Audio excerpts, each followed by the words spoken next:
Peace, fam. What up? It's your brother in Google. Now you see RNM. You already know this is RNM RBG TV. You do know we keep it G.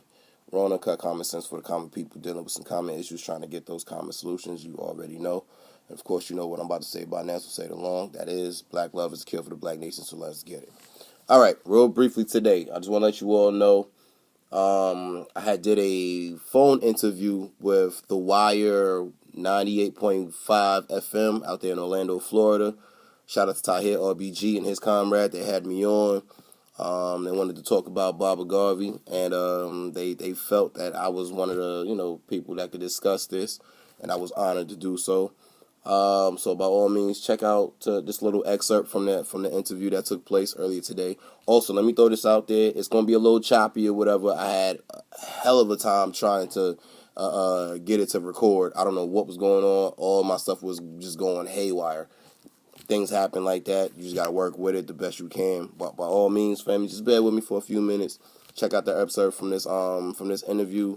And we will proceed as always, fam. You already know, once again, this is your brother in Google. Now you see RNM RBG TV, 432 UNIA. What up, what it do? RNM RBGs, what up, what it do? Black family out there at large, what up, what it do? Stay tuned, keep it live, keep it G. Till the next time. That's right. Okay, who we got on the phone line, Tahir? Man, we got my brother Nguvo, RANM, representative of the UNIA, and he's in New York, and he definitely knows about Marcus Garvey, and he can fill us in probably on Tahir. Man, we got my brother Nguvo, RANM, representative of the UNIA, and he's in New York, and he definitely knows about Marcus Garvey, and he can fill us in probably on things that we don't know about Marcus Garvey. So let's welcome my brother to the show. Welcome to the show, brother. In Google, ready to ask you what to do with me. Yeah. Good. You beat me to it, man. Thank you, man. Thank you for joining us today. Thank you for having me, sir. Thank you. The UNIA, Universal Negro Improvement Association. Yes, sir. If I can remember right, one of the biggest movements of all time for black people. Yes, sir, indeed. If I can give my personal spin on it, I would say it was the best organization, and still is, because we're still running for black people. This is talk about an organization. Matter of fact, not even just an organization. The way Mr. Garvey tried to structure it was for a government for black people. He reached up to 12 million people worldwide. No Facebook, no telephone, no Instagram, all with one newspaper called The Negro World. Wow. Let's talk about Black folks do for black folks all across the board. First and foremost, now of course we're going to intermingle, along the way. You got to prioritize first, and it all starts with home. That's right. Wow. How many different races do you have, man? Oh man, if I can remember correctly, there were hundreds of divisions. Again, we're talking all over the world, not just the United States, not just Jamaica. He was all over. I'm talking Belize, somewhere over in East Africa, South Africa. The man was everywhere, all over the Caribbean, all 38 states. He went on the 38-state tour when he first sat down, and the United States putting folks forward. And as he went state by state, the family just followed. They followed suit. Wow. And it was all about doing for black culture. Yes. That means His base was economic stability. Because at the end of the day, you can't do nothing with bread. We got to be fair. As much as we like the white man with money, let's be real. Money is money, currency is currency. You have to play the game that's played correctly. But at the end of the day, it's what you do with your money, that's what makes the difference. And he was trying to censor us as far as bringing that bread back home. Everybody else plays the game correctly. Their money circulates. I'm talking up to 20 times in their own neighborhood before it goes anywhere. Plus, we get paid on Friday. It's done. Our money's out the hood by 6:30 that night. man. Worldwide. Yep. So, let's be saying, listen, black folks, know who you are first and foremost. Know what your energy source is, which is Mother Africa, no matter where you are, because he who controls Africa controls the world. That's a fact. That's a fact. He who controls Africa controls the world. Now, did he start the Back to Africa movement? He was not the starter of it. I can't go back and say who was the original, because it's a long line. It's a long legacy that Mr. Garvey followed up with. But as he was one of the main ones who pretty much brought it to its height. Okay. But in my personal opinion, he was ahead of his time. He was ahead of his time. Oh, yeah. He was way ahead of his time. Would blacks see any improvement under Marcus Garvey? Did things get better? Did they? Oh, man. Are you kidding me? Put it this way. In Harlem alone, he employed up to 1,000 people just in Harlem. So you can just mentally and multiply that amongst the rest of the world by way of things like the Negro Factories Corporation. This is where you had your black dog making, your clothes, your dry cleaners. He had up to many different restaurants, all starting with the title of Universal Restaurant this, Universal Restaurant that. Printing presses. Let me see, what else? This man had it. This man had the plan. All we got to do is just go back and pick the left off him. Wow. So can you get a little bit with what the UNIA has going, because it's still tracking? No problem. That's for you. Well, just in August that just passed in 2016, we just had our elections for the UNIA, our government elections, in which my former division president, Michael R. Duncan, he was elected the president general. So he's running the show. He's the 11th successor to Mr. Garvey himself, and I work directly with that brother. And he's solid. He had come up, solid. Mm-hmm. He came up with a plan called SACRA, Federation of African, Caribbean, and American Restaurant Owners Corporation. Now, why do you say restaurant? Well, you got to start somewhere. And that's enough, let's keep it real. Black folks ready. Yep. So with that being said, you look at all your different black restaurant owners, and you look at a way, you find a way to cut out the middleman. Everybody has to go somewhere at the current moment. All the restaurant owners, they go to like Restaurant Depot, Jethro, and things like that to get their products, their restaurant equipment, et cetera, et cetera, et cetera. We have connections with farmers in the Caribbean as well as back on the continent who's willing and ready for something like this. So basically, we're cutting out the middleman. No more Jethro, no more Restaurant Depot. We talking to the farmers directly, bringing it back. Have got our own little warehouses set up, getting set up and everything, so we can distribute, proceed, and keep going and going and going. So basically, my personal thing is, this is our Negro Factory Corps in these times. Wow. Mm-hmm. Wow. Tell me the impact that Marcus Garvey had on the Nation of Islam. Very good question.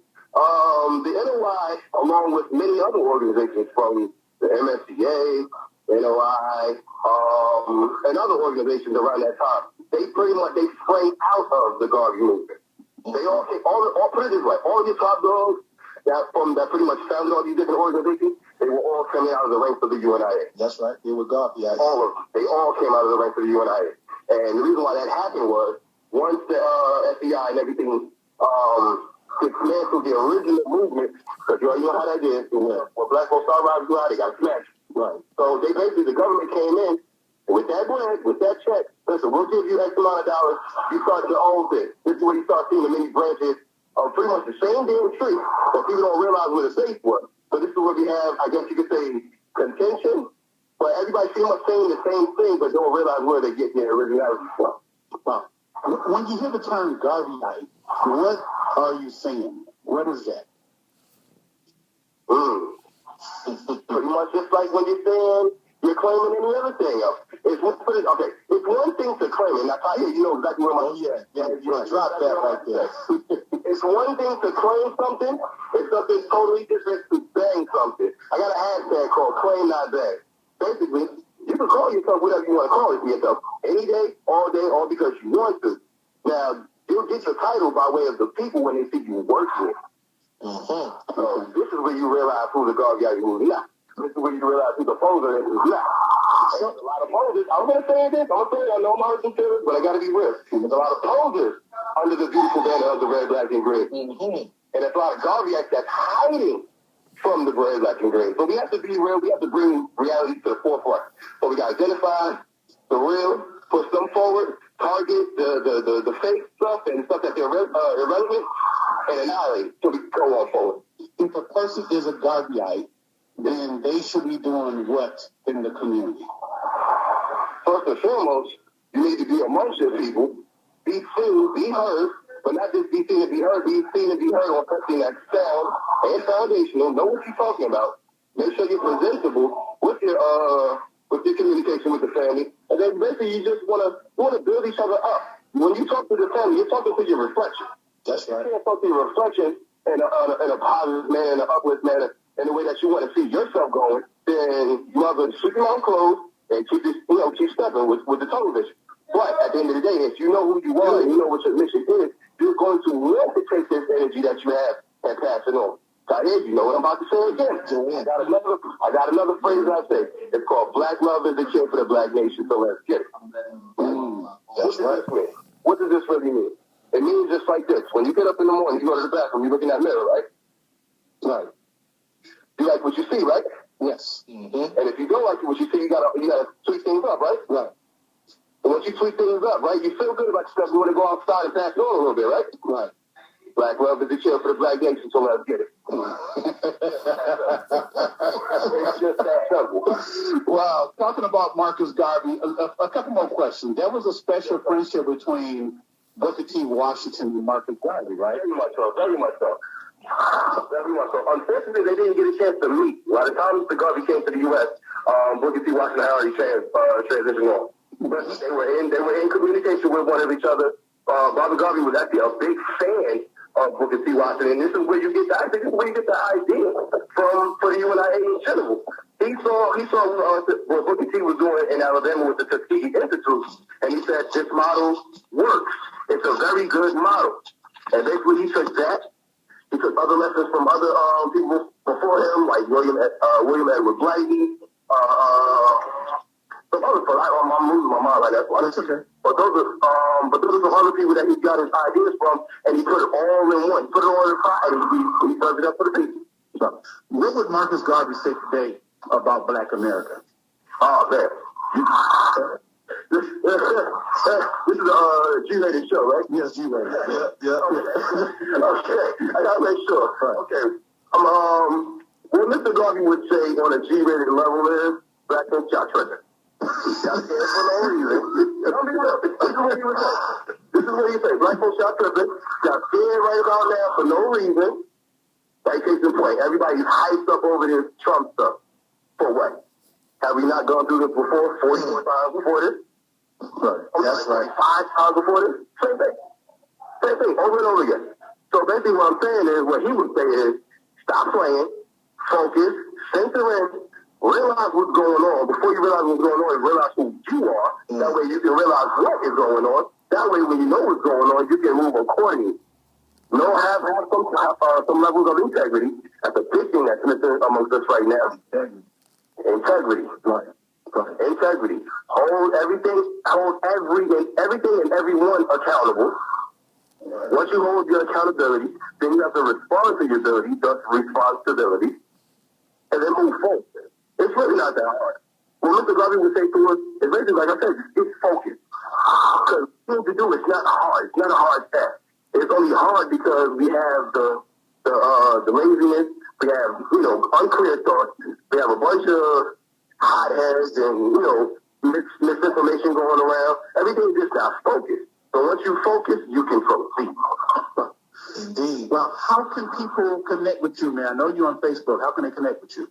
All right, I'm on Facebook. You can find me at Tyrone Taylor. Of course, they already got me on the cover. No big deal. Right. Tyrone Taylor on Facebook. On Instagram, you can find me at Nguvo Nayusi. That's NGUVONYEUSI.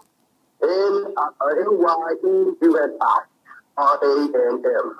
Now, one last question, because there's a public speaker who reps for Marcus Garvey by the name of Dr. Umar Johnson. Any connection with your organization? Any connection with us, with him? No, any connection with the UNIA? He says he was a Garveyite at one point in time. He says he was an active member. I personally can't vouch for that. It's not a disrespect, but I don't know. He's from Philly. I'm from New York. There's 2 divisions out there. I've been to one of the divisions out there, and I haven't heard his name up. And again, that's not disrespect, but that's just what I know. And but if he say he's quote unquote carrying on a legacy, then so be it. Actions will always be louder than words. That's right. All right. Okay. Thank you so much, brother. Also, one last thing, if I can throw this out there, so check me out on my YouTube channel, RBG TV. Strictly common sense, no drama, none of that quote-unquote conscious community chaos. We're talking real conversations that takes place today. I'm not even going back millions of eons of years ago. I'm talking about right now. Yep. So that's RNM, RBG TV, YouTube, and get out of me, family. All right. Indeed. Thank you so much, brother. Thank you so much. Family. All right. Peace. All right. Wow. TAHIR, thanks, man. Yo, man, yeah. It was solid, man. Everybody was on point. Mm-hmm. Going back to more music. Afternoon Jams, 98.5 The Wire.